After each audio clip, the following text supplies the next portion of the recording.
اسی طرح سے خطبے میں خاموشی رکھنا، برقرار رکھنا یہ بھی ضروری ہے۔ اللہ کے رسول صلی اللہ علیہ وسلم فرماتے ہیں من توضأ یوم الجمعۃ فاحسن الوضوء، جو جمعہ کے دن وضو کرے اور بہترین طور پر، اچھے طور پر وضو کرے، کامل وضو کرے، ثم اتى الجمعہ، اور پھر جمعہ کے لیے آئے، فدنا، قریب بیٹھے، واستمع، دھیان سے سنے، وانصت، خاموش رہے، غفر له ما بینہ وبین الجمعۃ الاخری وزیادۃ 3 ایام، ایک جمعہ سے اگلے جمعہ تک کے اس کے جتنے بھی گناہ ہوئے سب معاف ہو جاتے ہیں، اور 3 دن ایکسٹرا۔ کیوں؟ ایک دن کی وجہ سے کتنا ثواب اللہ کے ہاں؟ ایک نیکی کا کتنا اجر ہے؟ 10، منیمم 10 ہے۔ اب ہفتے کے دن کتنے ہیں؟ 7، اب بچے کتنے ہیں؟ 3۔ تو آپ نے کہا کہ ایک جمعہ سے دوسرے جمعہ تک کے گناہ معاف، اور کتنے دن؟ 3۔ تو 10 اور 7 کتنے ہوئے؟ 7 اور 3 کتنے ہوئے؟ 10۔ تو 10 دن کے گناہ معاف ہو جاتے ہیں اگر ایک آدمی ایک جمعہ صحیح ڈھنگ سے گزارے تو۔ اور آپ نے فرمایا وَمَن مَسَّ الْحَصَىٰ فَقَدْ لَغَا، اور جو کنکریوں سے کھیلتا رہا اس نے بیہودہ کام کیا۔ جو کنکریوں سے کھیلتا رہا اس نے کیا کیا؟ بیہودہ کام کیا۔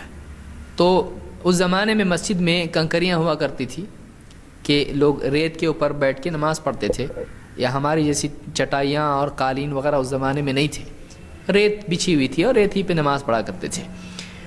تو یہ مسلم کی روایت ہے۔ تو اس سے معلوم یہ ہوتا ہے کہ جمعہ کے دن لغو چیز میں مشغول آدمی نہ ہو، بلکہ ان چیزوں کا اہتمام کرے، وضو کر کے آئے اور جمعہ کے لیے جلدی آئے، قریب بیٹھے اور دھیان سے سنے، خاموش رہے، تو اس کے سارے گناہ معاف ہوتے ہیں۔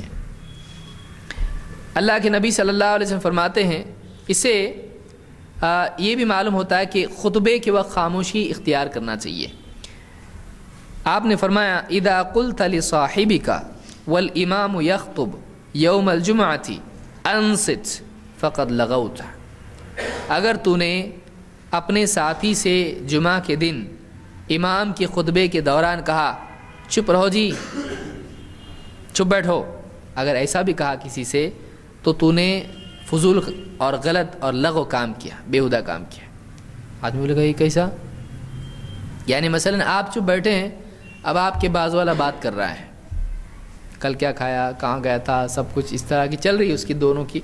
آپ اگر ان کو کہتے ہیں خاموش رہو، تو اللہ کے نبی صلی اللہ علیہ وسلم فرماتے ہیں تو نے بھی غلط کام کیا، وہ غلط کر رہا ہے نا، تو نے بھی غلط کیا۔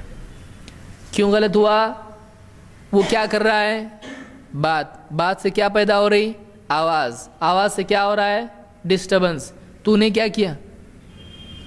تو نے بھی تو آواز پیدا کی، اور اس سے پاسبلٹی کیا ہے؟